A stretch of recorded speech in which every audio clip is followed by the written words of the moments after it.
जब प्रकाश किरण एक माध्यम से दूसरे माध्यम में जाती है तो चाल बदल जाती है, और उसका इफेक्ट दिखता हमको क्या है, चाल बदल जाती दिखता नहीं है, उसका इफेक्ट जो है वो हमको दिख जाता है।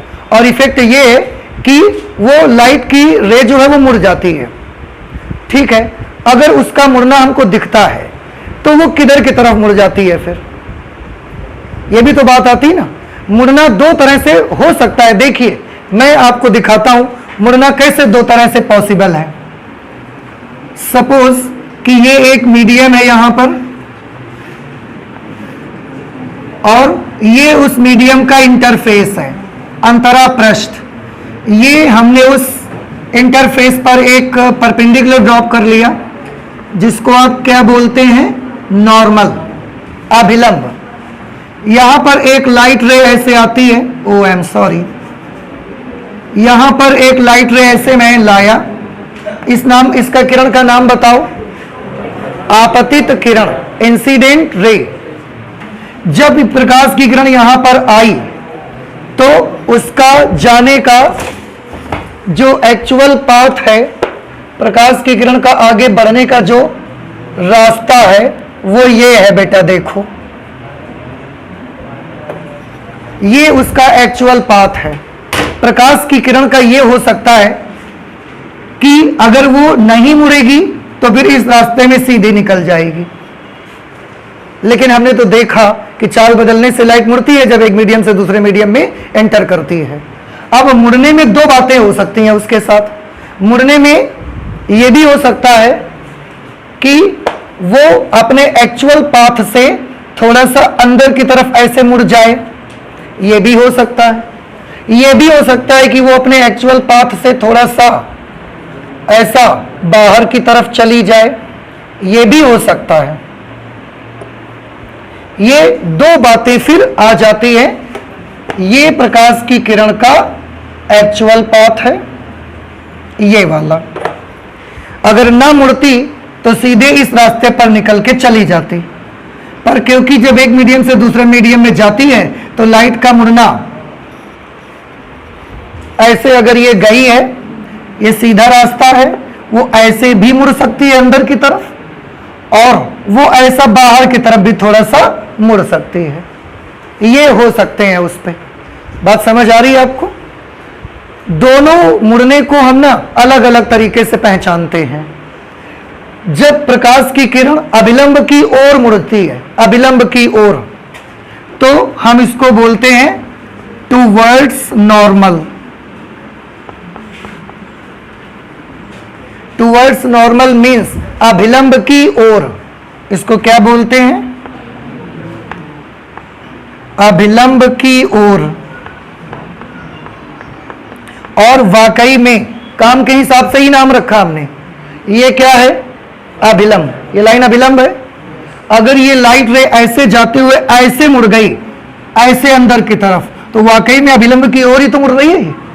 तो अगर किरण ऐसे आ गई है तो इसको हम बोलेंगे कि अभिलंब की ओर मुड़ रही है। और अगर ये ऐसे जाते जाते थोड़ा सा ऐसे ऊपर की तरफ उठ गई है, मतलब अभिलंब तो यहां पर है, तो ये कैसे जा रही है? अभिलंब से दूर। तो इसको बोलेंगे away from normal. Away from normal, अभिलंब से दूर इसको बोला जाएगा। तो अपवर्तन में चाल बदलती है, और चाल बदलने का रिजल्ट ये मिलता है कि प्रकाश किरण मुड़ जाती है। प्रकाश किरण का मुड़ना दो तरह से पॉसिबल है। या तो प्रकाश की किरण अभिलंब की ओर मुड़ जाएगी, और या तो प्रकाश की किरण अभिलंब से दूर हट जाएगी। आप जानते हैं इस आधार पर हमने मीडियम के अलग अलग नाम रखे हैं। हमने लाइट रेज को अलग अलग माध्यमों में डाल के देखा, वाटर में डाला, एयर में डाला, ग्लास में डाला, अलग अलग माध्यमों में प्रकाश की किरण को हमने भेजा, और उसके आधार पर हमने माध्यमों के नाम रख दिए। जैसे अगर हमने प्रकाश किरण भेजा और वो अभिलंब की ओर मुड़ रही है, अभिलंब की ओर झुक रही है अगर, तो हम बोलते हैं कि ये जो दूसरा वाला माध्यम है ये ऑप्टिकली डेंसर मीडियम है, प्रकाशिक सघन है ये।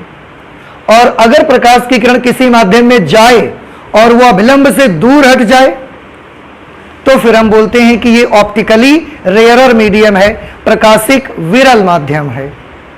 कुछ बात समझ में आई? प्रकाश किरण को हम माध्यम में डालेंगे, अगर वो अभिलंब की ओर झुक जाती है तो वो माध्यम कैसा कहा जाएगा, या वो माध्यम को क्या बोला जाएगा? वो माध्यम को बोला जाएगा कि ये माध्यम ऑप्टिकली डेंसर मीडियम है, प्रकाशिक सघन माध्यम है। और अगर अभिलंब से दूर हट जाती है तो हम उसको बोलेंगे कि ये माध्यम प्रकाशिक विरल माध्यम है। बात समझ में आई? तो इसके मुड़ने के अकॉर्डिंग ना हमने रूल बना दिए हैं, तो वो रूल आप नोट कर लीजिए जरा। क्या रूल हैं देखिए। नंबर 1,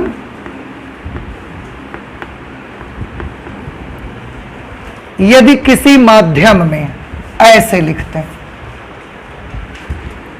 नोट करिए जल्दी से, यदि किसी माध्यम में प्रकाश किरण अभिलंब की ओर मुड़ जाती है, अगर प्रकाश की किरण ऐसा जाते हुए अभिलंब की ओर मुड़ जाती है तो उस माध्यम को प्रकाशिक सघन ऑप्टिकली डेंसर मीडियम कहते हैं। याद रखिए, अभिलंब की ओर अगर मुड़ जाती है तो प्रकाशिक सघन माध्यम है, और अगर अभिलंब से दूर हट जाती है तो वो प्रकाशिक विरल माध्यम कहलाता है। ठीक है? इस तरह से हमने मीडियम की ही 2 कैटेगरी बना दी, एक ऑप्टिकली डेंसर मीडियम और एक ऑप्टिकली रेयरर मीडियम। और कैसे पहचानेंगे? तो ऐसे पहचानेंगे। आपकी 10th वगैरह की बुक्स में या 10th स्टैंडर्ड वगैरह में आपको लिखाया जाता है कि यदि प्रकाश किरण विरल से सघन में जाती है तो अभिलंब की ओर झुक जाती है, और अगर सघन से विरल में जाती है तो अभिलंब से दूर हट जाती है। ये थोड़ा सा उल्टा है, सीधा नहीं है, ऐसा नहीं होता है। ये जो आपने लिखा है ये सही है, उसमें उल्टा क्या है? आप जब प्रकाश की किरण हमने भेजी और देखा कि ये अंदर की तरफ मुड़ रही है, तब हमने उसका नाम सघन रखा ना, कि पहले सघन रख दिया फिर बाद में मुड़ गई हमारे कहने से। तो प्रकाश किरण हमारे कहने से थोड़ी मुड़ेगी, हमने उसको देखा कि वो ऐसा करती है, इसलिए हमने माध्यम का नाम ही बदल दिया।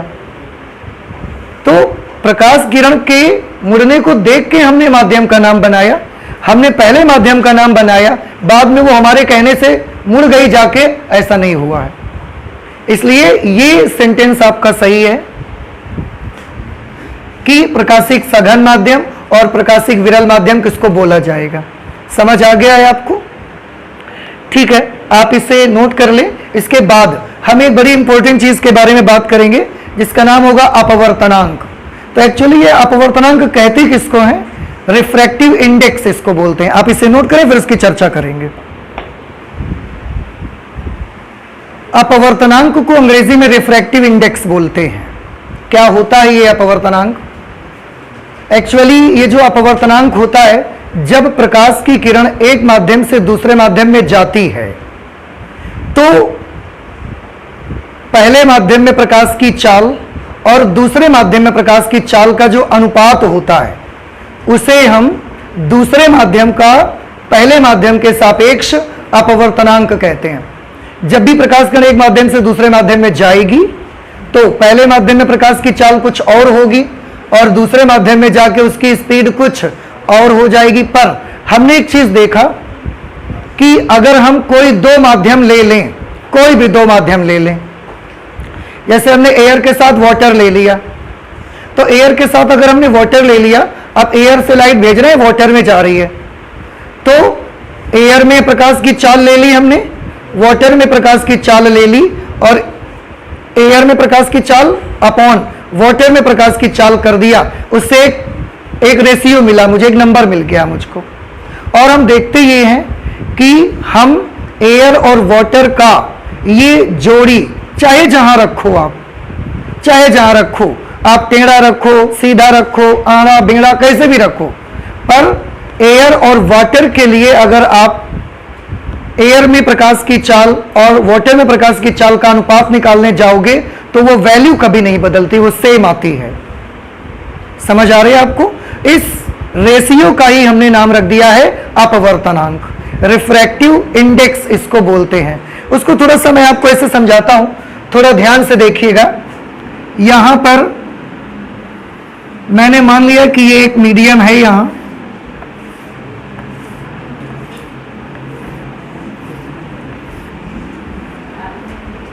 ये मीडियम का इंटरफेस है, यहां पर है ये मीडियम 2 और ये है मीडियम 1।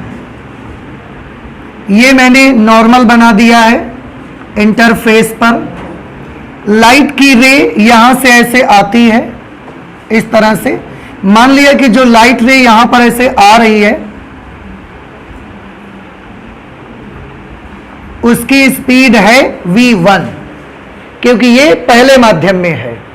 जब ये यहां पर आई इंटरफेस में और ऐसा दूसरे माध्यम में प्रवेश करेगी तो इसके जाने का रास्ता एक्चुअल पाथ ये है, पर ये मीडियम सघन है या विरल उसके मुताबिक उसको मुड़ना पड़ जाएगा। मान लिया कि वो ऐसे मुड़ के चली गई और जब दूसरे माध्यम में गई तो इसकी स्पीड कितनी हो गई v2। तो हमने क्या किया, पहले माध्यम में प्रकाश की चाल और ये दूसरे माध्यम में प्रकाश की चाल है। मैंने पहले माध्यम में प्रकाश की चाल लिया और दूसरे माध्यम में प्रकाश की चाल ले लिया और दोनों का एक रेशियो निकाला, दोनों का रेशियो निकाला। इस रेशियो का ही हमने नाम रखा दूसरे माध्यम का पहले माध्यम के सापेक्ष अपवर्तनांक। क्या नाम रखा जाएगा इसका? पहले माध्यम के सापेक्ष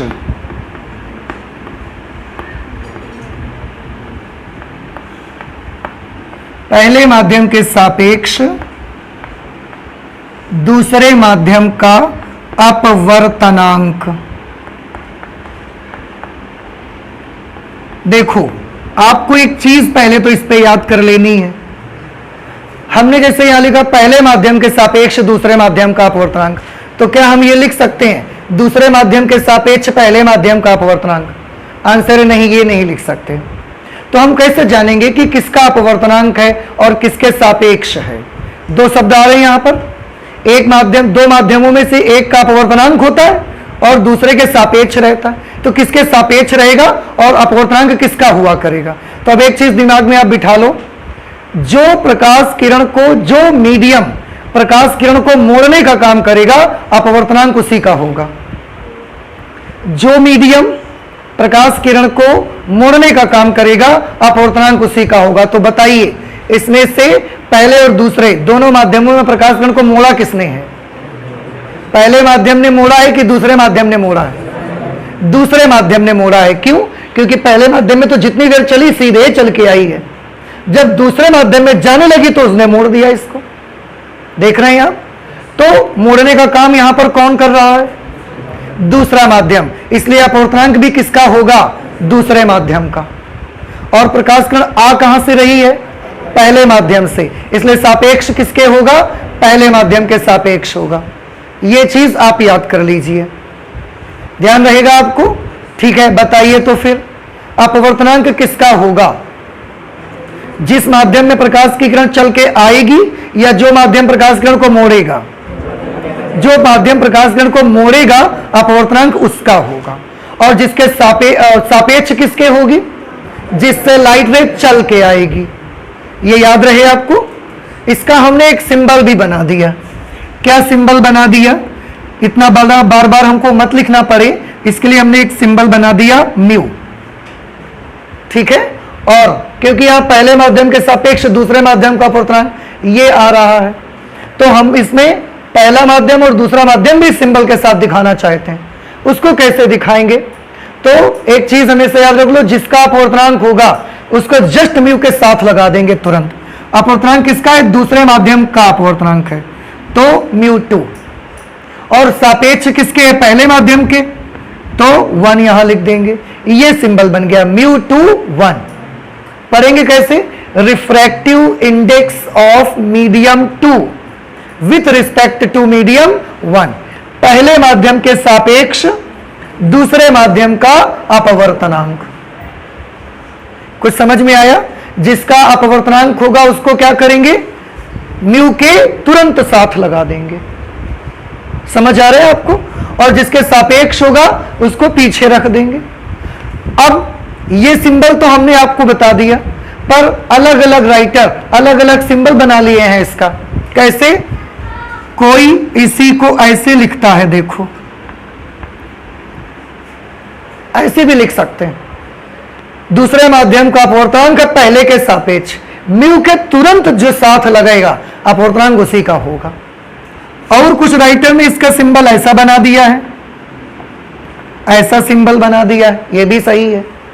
दूसरे माध्यम का अपवर्तनांक होगा किसके सापेक्ष, पहले माध्यम के सापेक्ष। कुछ राइटर ने इसको ऐसा भी सिंबल बना दिया है, ऐसा भी लिख देते हैं वो लोग।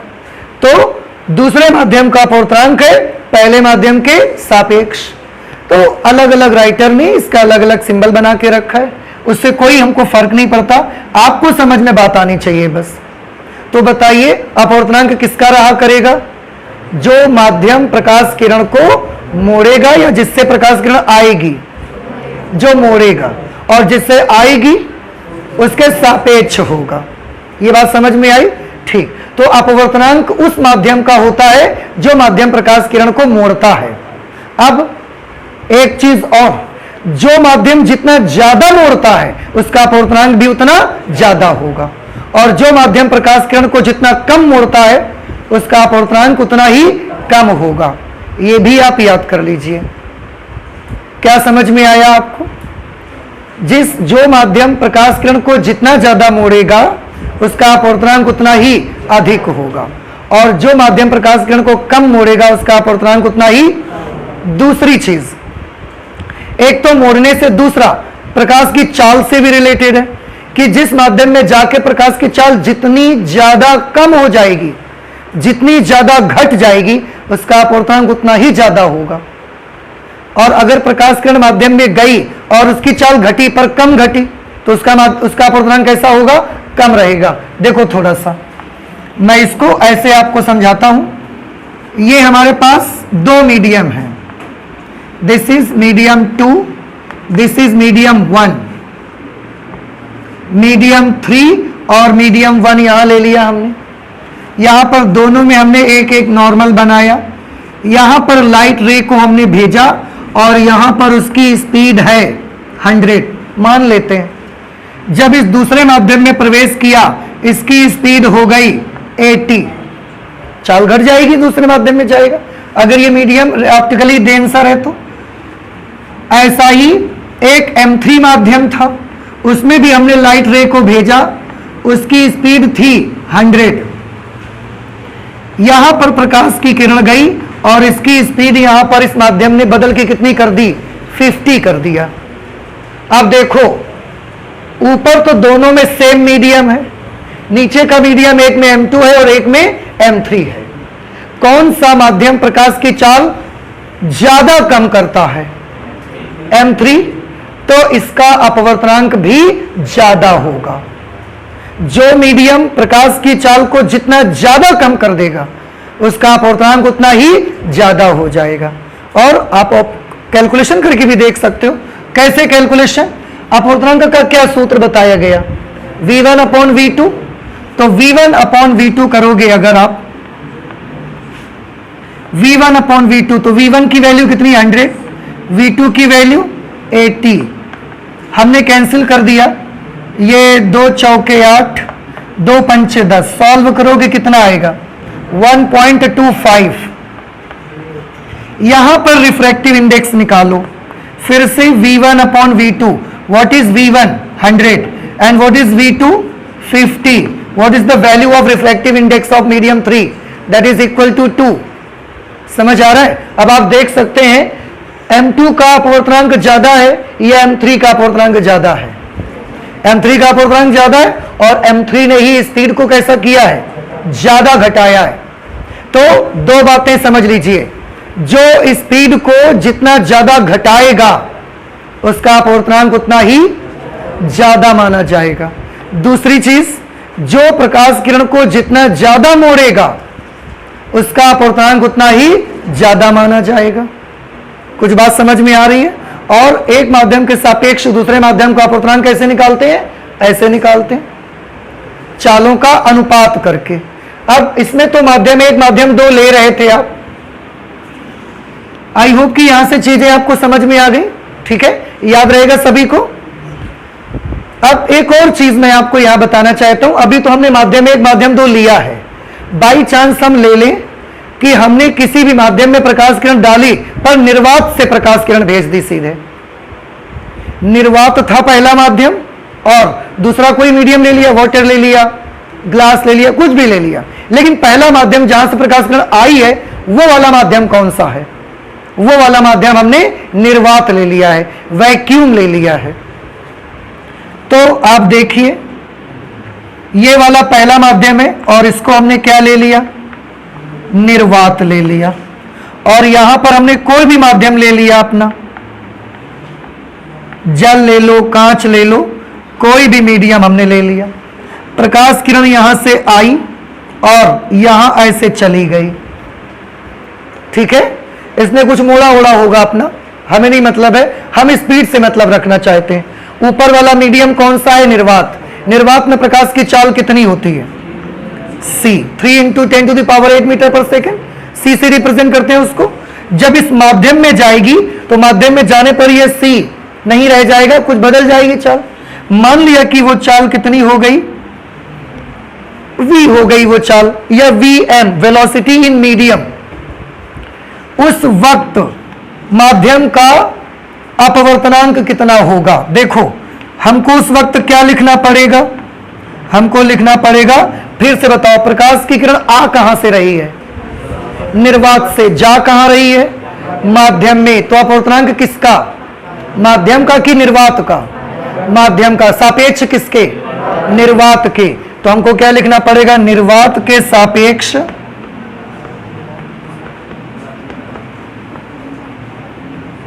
माध्यम का अपवर्तनांक।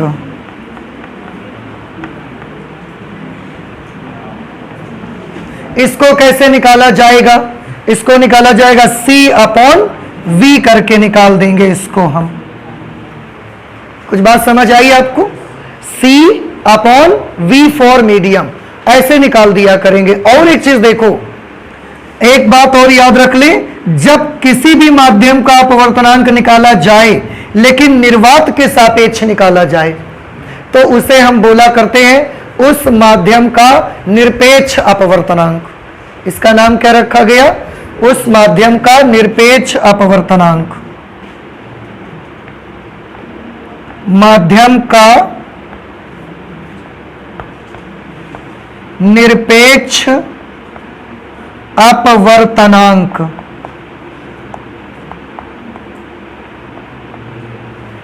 और माध्यम का निरपेक्ष अपवर्तनांक, इसको रिप्रेजेंट किससे करेंगे? बस μm से, क्योंकि अपवर्तनांक किसका है? मीडियम का। सापेक्ष में कौन है यहां पर? निर्वात। इसलिए इसको हम निर्वात नहीं लिखेंगे, केवल μm लिख देंगे। और इसका फॉर्मूला क्या बन जाएगा? C/Vm। तो आगे से ये बात और याद रख लीजिए कि अगर किसी माध्यम का अपवर्तनांक निर्वात के सापेक्ष निकाला जाएगा तो उसे हम उस माध्यम का निरपेक्ष अपवर्तनांक भी कहेंगे, एब्सोल्यूट रिफ्रैक्टिव इंडेक्स। इसको अंग्रेजी में बोला जाता है एब्सोल्यूट रिफ्रैक्टिव इंडेक्स। समझ आ गया? तो यह निरपेक्ष अपवर्तनांक हो जाया करेगा। अब देखिए, दो चीजें हुआ करेंगी। आपसे हमने बोला कि वायु के सापेक्ष कांच का अपवर्तनांक। आप क्या समझ गए कि प्रकाश की किरण कहां से आ रही है? वायु से। कहां जा रही है? कांच में। अब हमने आपको दूसरी भाषा में बोला कांच का निरपेक्ष अपवर्तनांक। अब आप क्या समझ गए? प्रकाश किरण कहां से आ रही है? अब हमने सापेक्ष नहीं बोला, देखो दूसरा माध्यम नहीं बताया, तो अब आप क्या समझ गए कि प्रकाश किरण कहां से आ रही है? निर्वात से। कहां जा रही है? कांच में जा रही है। अब ये बात क्लियर नहीं हुई आपको? एक बार फिर से और बताइए मुझे जल्दी से। मैंने बोला वायु के सापेक्ष जल का अपवर्तनांक। हमने बोला वायु के सापेक्ष जल का अपवर्तनांक। तो बताइए प्रकाश किरण कहां से आ रही है? वायु से। कहां जा रही है? मुड़ने का काम कौन कर रहा है? जल की वायु। जल अपवर्तनांक किसका? किसके सापेक्ष? वायु के सापेक्ष। क्लियर? अब हमने बोल दिया जल का निरपेक्ष अपवर्तनांक। अब आप क्या समझ गए? प्रकाश किरण कहां से आ रही है? अब मैंने दूसरा माध्यम नहीं बोला, केवल सीधे सीधे जल का निरपेक्ष अपवर्तनांक बोल दिया, तो आप समझ गए कि प्रकाश किरण आ कहां से रही है? निर्वात से। जा कहां रही है? मोड़ कौन रहा है? जल। और इसीलिए हमने इसके साथ नाम क्या लगा दिया? निरपेक्ष अपवर्तनांक। तो किसी भी माध्यम का अपवर्तनांक अगर निर्वात के सापेक्ष निकाला जाएगा तो आप उसे माध्यम का निरपेक्ष अपवर्तनांक कहा करेंगे। ध्यान रहेगा सभी को। अपवर्तनांक को लिखने का तरीका हमारा क्या होगा बताइए? अगर मैं बोलूंगा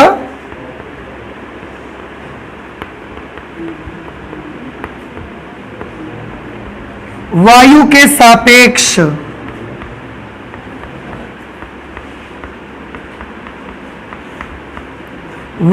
सापेक्ष जल का अपवर्तनांक, सिंबल बताइए क्या बनाया जाएगा इसका? बातें सब समझ में आ गई? प्रकाश किरण कहां से आ रही है? वायु से। कहां जा रही है? जल में। तो इसका सिंबल क्या बनाएंगे आप? Mu for water with respect to air. अपवर्तनांक जिसका होगा उसको तुरंत बाद में लिखेंगे और जिसके सापेक्ष होगा उसको पीछे लगाएंगे। समझ आ गया आपको? अब हमने ये लिया वायु के सापेक्ष जल का अपवर्तनांक। अब अगला बताइए,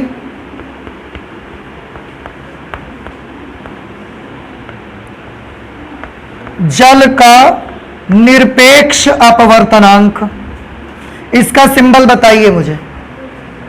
केवल एक माध्यम बोला है, दूसरा माध्यम मैंने नहीं बताया आपको। इसका सिंबल क्या बनेगा? Mu W. और जल का निरपेक्ष अपवर्तनांक कहते ही आपको समझ में आ जाना चाहिए कि प्रकाश किरण कहां से आ रही है? निर्वात से। और जा कहां रही है? जल में। समझ आ रहा है आपको? अच्छा, इसका फॉर्मूला क्या होगा? इसका फॉर्मूला क्या होगा? प्रकाश किरण कहां से आ रही है? एयर से। तो एयर में प्रकाश की चाल, और जा कहां रही? वाटर में। तो वाटर में प्रकाश की चाल। और जब केवल वाटर का निरपेक्ष अपवर्तनांक होगा तो इसका फॉर्मूला क्या होगा?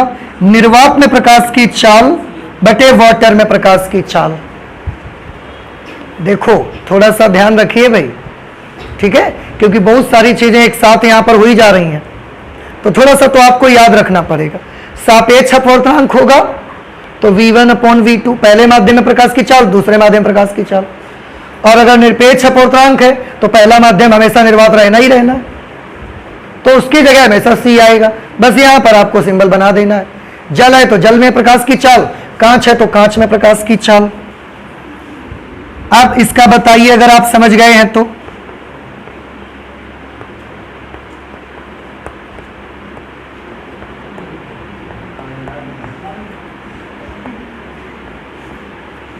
जल के सापेक्ष कांच का अपवर्तनांक, और मैंने यहां पर लिख दिया कांच का निरपेक्ष अपवर्तनांक।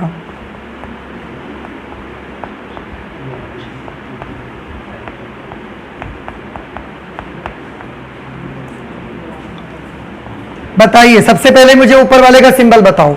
जल के सापेक्ष कांच का अपवर्तनांक म्यू GW। समझ में आया? जल के सापेक्ष कांच का अपवर्तनांक। W stands for water, G stands for glass and A stands for air. Formula बताइए इसका। प्रकाश किरण कहां से आ रही है? वाटर से आ रही है कि ग्लास से आ रही है? किसके सापेक्ष है? जल के। तो जल से आ रही है। जा कहां रही है? कांच में। तो जल में प्रकाश की चाल पहले लिया जाएगा, कांच में प्रकाश की चाल बाद में। कांच का निरपेक्ष अपवर्तनांक। अब पहला माध्यम कौन है? निर्वात। दूसरा माध्यम कांच, तो उसमें हमेशा C/, और जो कांच है तो कांच में प्रकाश की चाल आपको ले लेना। सिंबल क्या होगा इसका? Only mu G। ठीक है, ये इसका सिंबल आएगा। नाउ आई होप कि आपको अपवर्तनांक के बारे में सारी बातें अब समझ में आ गई हैं। क्या मैं ये समझ लूं कि आप समझ गए हैं? नहीं समझ आया आपको? आ गया है तो बताइए, अपवर्तनांक के लिए जो माध्यम प्रकाश किरण ज्यादा मोड़ेगा उसका अपवर्तनांक कम होगा कि ज्यादा? ज्यादा। दूसरी पहचान क्या बताई? स्पीड को जो माध्यम जितनी ज्यादा घटा दिया करेगा उसका अपवर्तनांक भी उतना ही ज्यादा होगा। और ये सारा का सारा अपवर्तनांक के बारे में सिंबल हमने इतने सारे बता दिए, जो मर्जी यूज करो आप, ठीक है। आप इसे नोट करें। इसके बाद अपवर्तन पर आधारित दो नियम बने हैं। जैसे परावर्तन के दो नियम बने थे, ऐसे अपवर्तन के दो नियम बने हैं। उन नियमों को हम लोग नोट कर लेते हैं, तो आप इसे जल्दी से नोट कर लीजिए। लॉज ऑफ रिफ्रैक्शन,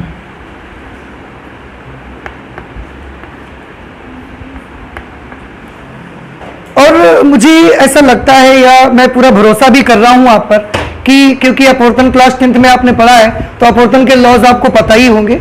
दो ही नियम है।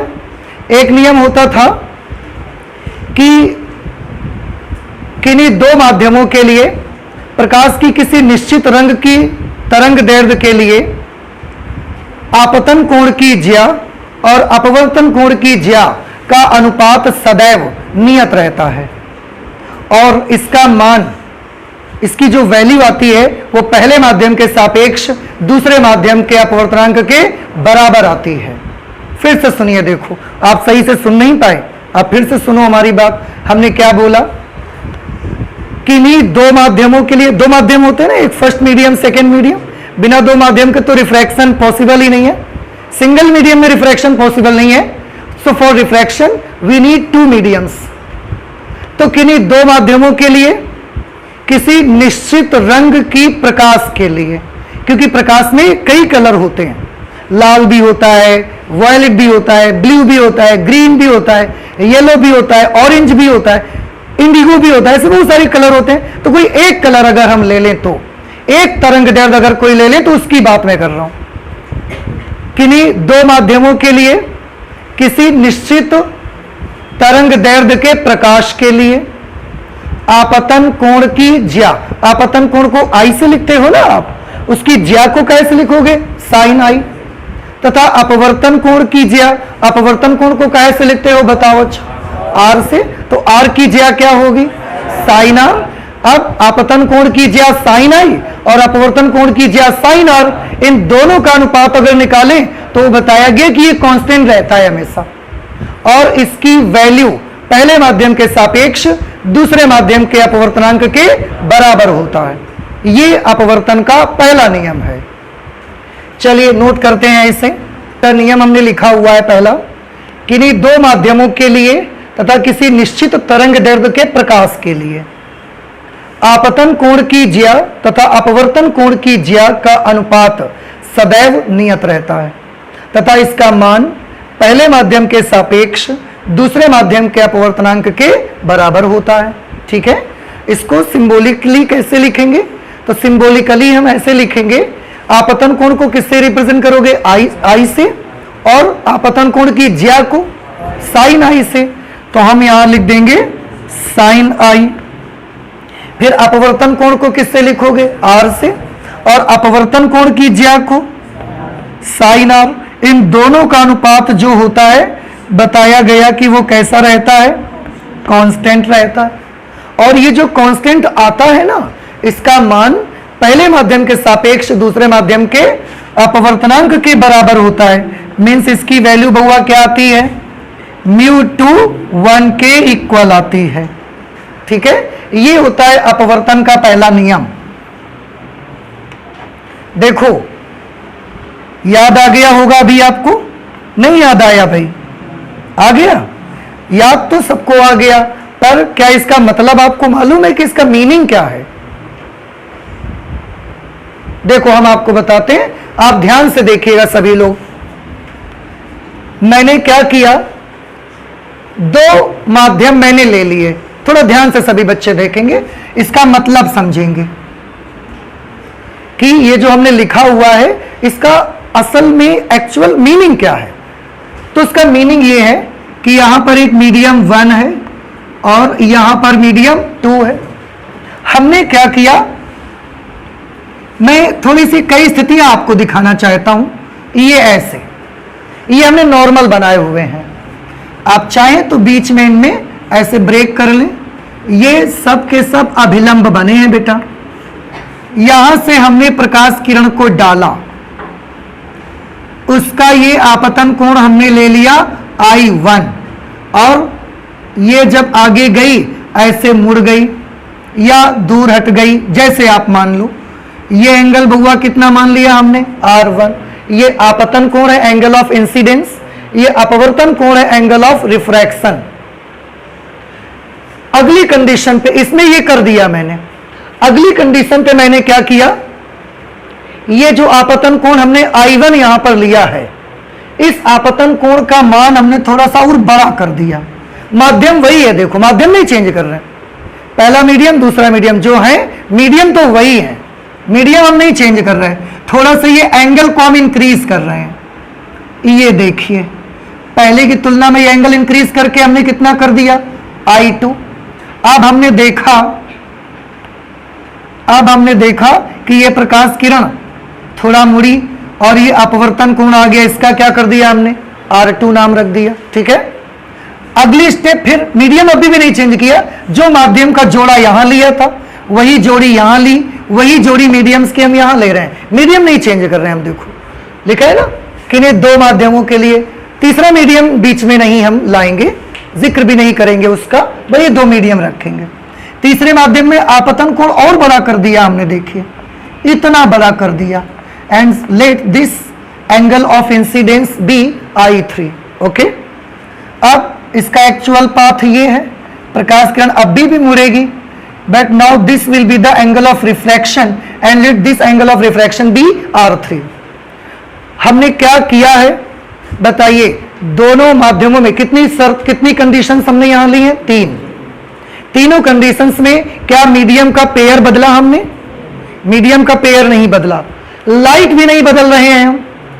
अगर ब्लू लाइट यहां डाल रहे हैं तो यहां भी ब्लू है, यहां भी ब्लू है, रेड लाइट डाल रहे हैं तो यहां भी रेड लाइट है, यहां भी रेड लाइट है, यहां भी रेड है, लाइट को भी चेंज नहीं कर रहे हैं।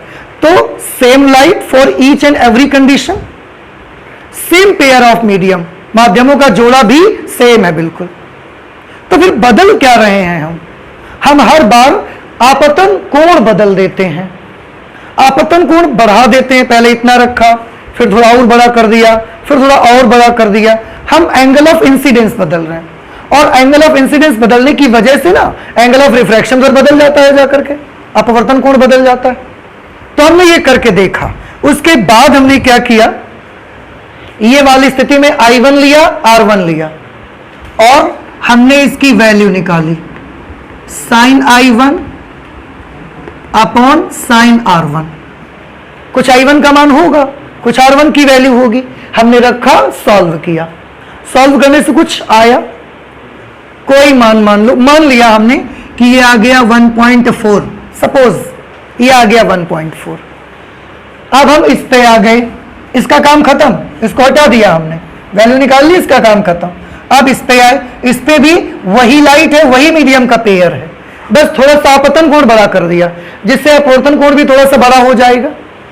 I और R चेंज कर रहे हैं हम, यहां पर भी हमने यही काम करके देखा। कौन सा काम, तो आंसर है हमने साइन I2 निकाला, हमने साइन R2 निकाला बउआ, और इसको सॉल्व करके देखा, और हम आश्चर्यचकित रह गए कि हमने तो आपतन कोण बदल दिया, हमने तो अपवर्तन कोण भी बदल दिया, पर हैरत की बात तो ये थी कि ये वैल्यू फिर से 1/1.4 के बराबर आ गई। ये वैल्यू नहीं बढ़ रही है ना घट रही है। तो हमने सोचा हो सकता है हमसे कुछ गलती हुई होगी, इस वजह से वो ये मान बराबर आ गया। एक और एक्सपेरिमेंट करके देखो क्या होता है। तो हमने एक और एक्सपेरिमेंट करके देखा, उसमें भी मीडियम का पेयर चेंज नहीं किया हमने, ना लाइट का कलर चेंज किया, मतलब उसकी वेवलेंथ हमने नहीं बदली, बस हमने बदला तो क्या बदला, angle of incidence compare to initially I have changed something, थोड़ा सा बदल दिया मैंने, आपतन कोण को थोड़ा सा और बड़ा कर दिया, आपतन कोण बढ़ाया, अपवर्तन कोण भी बढ़ गया, आई और दोनों बदल गए। और फिर से मैंने वही काम करके देखा कि देखो यार इस बार क्या होता है। इस बार हमने करके देखा, इस बार हमने पाया कि ये वैल्यू 1.4 आ गई।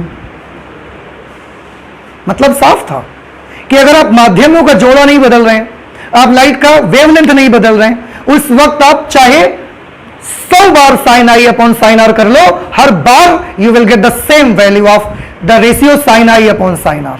आप हर बार उसकी वैल्यू बराबर ही पाएंगे। Means for each and every condition it will remain constant. ये हमेशा कैसा बना रहेगा? कांस्टेंट बना रहेगा ये हमेशा। कुछ बात समझ आ रही है आपको अब हमारी? नहीं समझ में आ रही? So this is the meaning of this law. ये इसका मतलब था। और एक बात और जो हम देख रहे थे, इसकी जो वैल्यू आती थी ना, वो पहले माध्यम के सापेक्ष दूसरे माध्यम के अपवर्तनांक के बराबर आती थी। इसलिए ये नियम बनाया गया और इसी नियम को हम बोलते हैं स्नेल का नियम। स्नेल्स लॉ भी इसको कहते हैं, क्योंकि ये नियम स्नेल ने दिया हुआ था। तो इसको किसका नियम भी बोला जाता है? स्नेल का नियम भी कहते हैं। ठीक है, आप नोट कर लें। अब अच्छा ये बताओ, अच्छा हमें एक बार, कि क्या अब इस नियम का मतलब आप समझ पाए कि नहीं समझ पाए? समझ आ गया कि आप आई और आर कितना भी चेंज करते रहो, पर साइन आई अपॉन साइन आर की वैल्यू नहीं बदलेगी। ये अपवर्तन का पहला नियम बना दिया मैंने। अपवर्तन का दूसरा नियम देख लेते हैं। सेकेंड लॉ तो बड़ा इजी है, सबको पता होगा। क्या होता है सेकेंड लॉ? कोई बताएगा मुझे? कोई चाहता है कि उसको बताने का मौका मिले? कोई नहीं चाहता। मैं चाहता हूं कि मुझे बताने का मौका मिले। तो सुनिए मेरी बात। इसमें जो दूसरा नियम बनाया गया वो ये बनाया गया कि आपतित किरण, तीन चीजें, आपतित किरण, अपवर्तित किरण और अभिलंब, तीन बिंदु, तीन चीजें हैं। और एक चौथी चीज है आपतन बिंदु। चौथी चीज कौन है? आपतन बिंदु। तो ये दूसरा नियम तो बड़ा आसान सी लैंग्वेज रहती है। आपतित किरण, अपवर्तित किरण तथा आपतन बिंदु पर अभिलंब, तीनों एक ही तल में होते हैं। ये सेकंड लॉ बना। चलिए इसको भी नोट करिए। क्या बनेगा? आपतित किरण,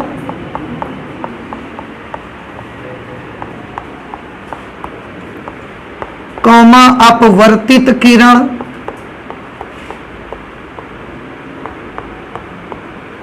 आपतित किरण, अपवर्तित किरण तथा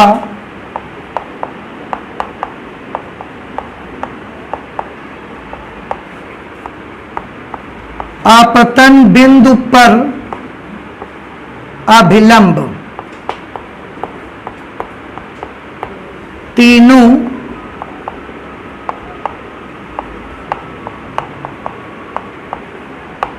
एक ही तल में होते हैं। ये अपवर्तन का दूसरा नियम है।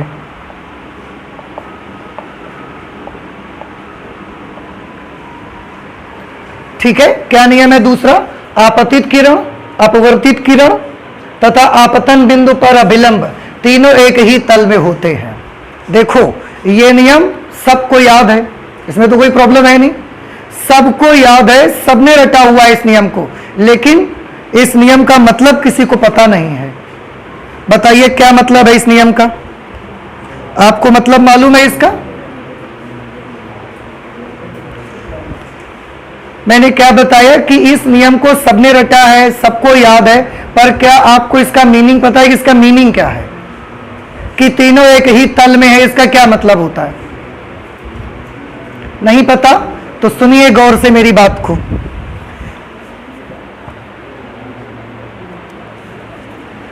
मैं आपको समझाता हूं।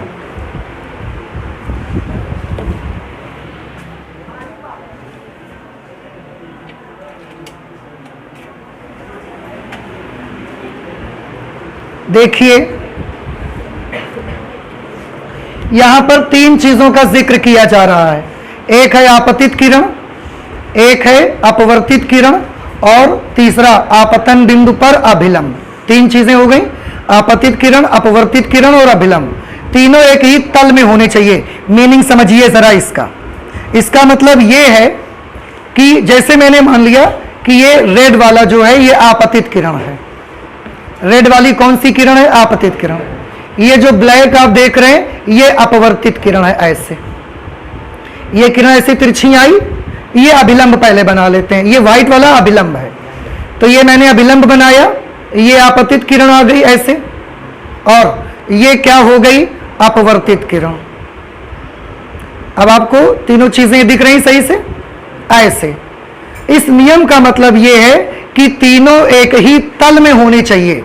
एक ही तल में होने का मतलब ये है कि अगर हम एक चाकू ऐसा चलाएं, एक चाकू चलाएं जो आपतित किरण और अभिलंब को ऐसा काटते हुए जाए, ऐसे ये है ना, ये इस तरीके से एक ऐसा चाकू चलाएं कि जो आपतित किरण और अभिलंब को बीच में से काटते हुए चली जाए, इसको फाड़ते हुए चली जाए। तो जब वो चाकू नीचे पहुंचे ना, तो उससे ये अपवर्तित किरण भी कट जानी चाहिए। देखो इसको हम ऐसे समझाते हैं, ये एक प्लेन है, ठीक है। अब अगर ये प्लेन है, उस पे ये हमने क्या बना दिया? अभिलंब। ये हमने क्या बना दिया? आपतित किरण। और ये हमने बना दी अपवर्तित किरण। अब आप देखें, तीन के तीनों एक ही प्लेन पर हैं। कहां पर? इस बुक के प्लेन पर। ये भी उसी प्लेन पर पड़ी हुई है, अभिलंब भी उसी तल पे रखा हुआ है, और ये अपवर्तित किरण भी उसी तल में है।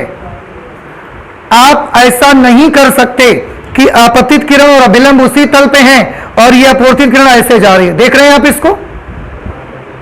देखिए अपवर्तित किरण, क्या अब ये उस तल में है जिसमें आपतित किरण और अभिलंब है? नहीं है। तो ये पॉसिबल नहीं है। थोड़ा सा ऐसा बाहर नहीं आ सकते या थोड़ा सा अंदर की तरफ भी नहीं जा सकते। एक प्लेन में तीनों को रहना चाहिए, इस तरह से। बिल्कुल कुछ बात हमारी समझ आ रही है अब आपको? कहने का मतलब यूं कि अगर हम एक चाकू चलाएं जो कि आपतित किरण और अभिलंब को चीरते हुए जाए, तो उसे अपवर्तित किरण को भी क्या कर देना चाहिए? काट देना चाहिए, चीर देना चाहिए उसको। लेकिन अगर मैं अपवर्तित किरण ऐसे बना लेता हूं, तो क्या अब ये तीनों एक तल में हैं? नहीं है। आपतित किरण और अभिलंब ये तो इस तल में है, ये अलग भाग रही, तो ये तल में है ही नहीं। अब अगर इन दो को रखे हुए चाकू चलाओगे तो केवल यही दो चिरेंगे, ये नहीं फटेगा। देख लो, आप चाहो तो कोशिश कर लो ना। समझ रहे ना हमारी बात? ये मतलब होता है इसका, एक ही तल में है। और आप क्या सोचते रहते हो? आप ये सोचते रहते हो ये अभिलंब है, ये आपतित किरण है, ये अपवर्तित किरण है, तीनों एक ही तल में है। तो बच्चे जिस तल को सोचते हैं वो ये वाला तल होता है। उनको लगता है कि इस तल में है तीनों। तो आपतित किरण, अपवर्तित किरण, अभिलंब, बोले तीनों तो इसी प्लेन में आ रहे हैं। ऐसा नहीं है। हम जब इन तीनों को चीरते हुए एक तलवार चलाएं, एक चाकू चलाएं, तो वो इसको भी चीर देना चाहिए उसको। समझ में आई बात की नहीं आई? पहले ये बताओ। आ गया है? और बताने की आवश्यकता है मुझे? ये क्या है? तल। ये क्या बना दिया मैंने? अभिलंब। ये क्या बना दिया? आपतित किरण। ये मैंने अपवर्तित किरण बना दिया, ठीक है। देखो आधे बच्चे कह रहे सही है, ये अपवर्तित किरण बना दिया, सही है। क्यों सही नहीं है? गलती क्या है इस पे? क्योंकि ये इनके तल में नहीं है। अब सही है, अब सही है, अब प्लेन में आई। तो ये मतलब उसका होता है, इन तीनों का प्लेन आपस का सेम होना चाहिए। इन तीनों को काट जाए, हम चाकू केवल किस में रखेंगे? दो में। हम चाकू किस में रखेंगे? केवल दो में रखेंगे। लेकिन कट तीसरा भी जाना चाहिए, और ऐसा बीच में से उसमें से चाकू निकल जानी चाहिए। अब ये होता है, इसका मतलब है कि तीनों एक ही तल में है। इस तल को देख के मत बताइए कि हां तीनों एक ही तल में है। तो ये है सेकेंड लॉ, अपवर्तन के नियमों का दूसरा नियम। नाउ आई होप कि दोनों नियम आपको समझ में आ गए, ठीक है। तो आज हमने क्या क्या पढ़ाई की? आज हमने पढ़ा कि अपवर्तन में प्रकाश किरण का मुड़ना देखा, ऑप्टिकली डेंसर और ऑप्टिकली रेयरर मीडियम देखा। इसके बाद हमने देखा कि अपवर्तन के नियम क्या है और अपवर्तनांक किसको कहते हैं। ये हमने सबसे बड़ी चीज समझी है। आपको समझ में आ गया है?